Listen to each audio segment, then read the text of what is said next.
को lesson 12th और 13th के बारे में जो महत्वपूर्ण प्रश्न हैं बताने जा रहे हैं। तो सबसे पहले हम लोग देखने जा रहे हैं कि 12वें लेसन में, लेसन 12th में हमारे कौन कौन से प्रश्न महत्वपूर्ण हैं, जो परीक्षा में आने की संभावना जिनकी बनी हुई है उनके बारे में हम लोग देखने जा रहे हैं। तो पहला प्रश्न है, what is saying about values.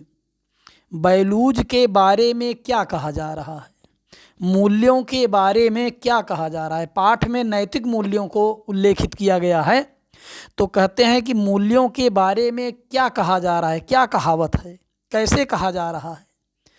तो it is saying about values, मूल्यों के बारे में ऐसा कहा जाता है, यह कहा जाता है that they can not be taught they are caught, कि उन्हें पढ़ाया नहीं जा सकता, दे आर काट, उन्हें पकड़ने की ज़रूरत है, अर्थात उन्हें समझने की ज़रूरत है, उन पर मंथन करने की ज़रूरत है, विचार करने की ज़रूरत है।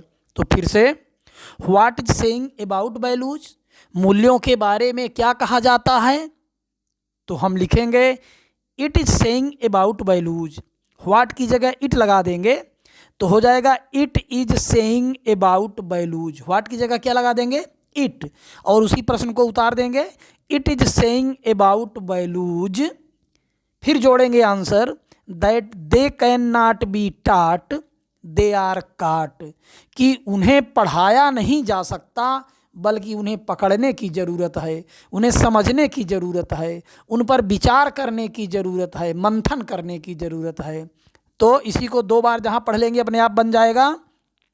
व्हाट को हटाएंगे, उसकी जगह इट लगा देंगे, तो what is saying about values, तो व्हाट की जगह इट लगा दिए तो क्या हो गया, it is saying about values that they can not be taught they are caught, that they can not be taught they are caught, that they can not be taught they are caught. तो एक बार फिर से, it is saying about values that they can not be taught they are caught.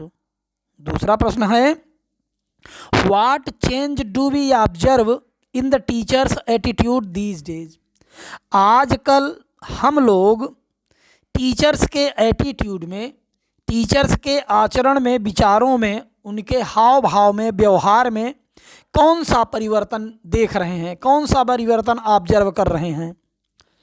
तो now ए days, आजकल teacher has become a businessman, आज का शिक्षक व्यवसायी हो गया है, एंड डूइंग प्राइवेट ट्यूशन, और प्राइवेट ट्यूशन करता है, इंस्टेड ऑफ इंस्टीट्यूशनल टीचिंग, संस्थाओं में पढ़ाने के बजाय, संस्थाओं में पढ़ाने के बजाय आज का शिक्षक व्यवसायी हो गया है और प्राइवेट ट्यूशन करता है। कहने का तात्पर्य यह कि आजकल के जो शिक्षक होते जा रहे हैं, उनके जो आजकल एटीट्यूड बदलते जा रहे हैं, वो संस्थाओं में पढ़ाने के बजाय व्यक्तिगत रूप से प्राइवेट ट्यूशन का वो व्यवसाय करते हैं। तो एक बार फिर से, now a day teacher has become a businessman and doing private tuition instead of institutional teaching. फिर से, now A days teacher has become a businessman and doing private tuition instead of institutional teaching. अब हम लोग देखने जा रहे हैं lesson 13th के 13वें अध्याय के प्रश्नों के बारे में। कौन कौन से महत्वपूर्ण प्रश्न हैं। तो है, how does a cloud feel when it travels in the sky. जब कवि कहता है कि जब बादल आकाश में ट्रेवल करता है, यात्रा करता है, चलता है, घूमता है, तो कैसा एहसास करता है, क्या एहसास करता है, कैसे महसूस करता है। तो कवि की कल्पना है, तो कवि कहता है ए क्लाउड फील्स, बादल महसूस करता है, क्वाइटनेस, शांति का अनुभव करता है, when it travels in the sky, जब यह आकाश में विचरण करता है। जब बादल आकाश में विचरण करता है तो शांति का एहसास करता है, शांति का अनुभव करता है। तो एक बार फिर से आपको कुछ नहीं करना है, हाउ को हटाएंगे तो डज अपने आप हट जाएगा। कर्ता एक वचन का दिखाया गया है, इसलिए हम लोग फील को फील्स कर देंगे, और हम लोग फील्स के तुरंत बाद लगा देंगे क्वाइटनेस। अब फिर वही आगे वाला उतार देंगे। मतलब आपको कुछ नहीं करना है, केवल प्रश्न में क्वाइटनेस जोड़ना है। तो हम लोग हाउ को हटाएंगे, डज अपने आप हट जाएगा, तो हो जाएगा ए क्लाउड फील्स, आगे लिख देंगे क्वाइटनेस, और फिर वही उतार देंगे when it travels in the sky. तो फिर से a cloud feels quietness, quietness, quietness, quietness. तो a cloud feels quietness when it travels in the sky, a cloud feels quietness when it travels in the sky.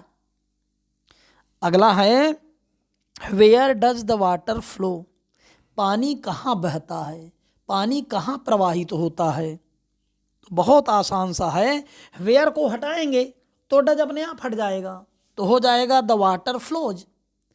Does हटा, एक वचन का करता है तो यस या यस लग गया, तो हो गया द वाटर फ्लोज। और जोड़ देंगे into the sleeping rainbow, into the sleeping rainbow. पानी सोते हुए इंद्रधनुष में प्रवाहित होता है। The water flows into the sleeping rainbow, पानी सोते हुए इंद्रधनुष में प्रवाहित होता। तो एक बार फिर से, where does the water flow, पानी कहाँ प्रवाहित होता है, the water flows into the sleeping rainbow. केवल आपको जोड़ना है into the sleeping rainbow, into the sleeping rainbow, into the sleeping rainbow. तो एक बार फिर से, where does the water flow, तो the water flows into the sleeping rainbow. फिर से, the water flows into the sleeping rainbow. यदि हमारा वीडियो आपको पसंद आया हो तो लाइक करें, सब्सक्राइब करें। धन्यवाद।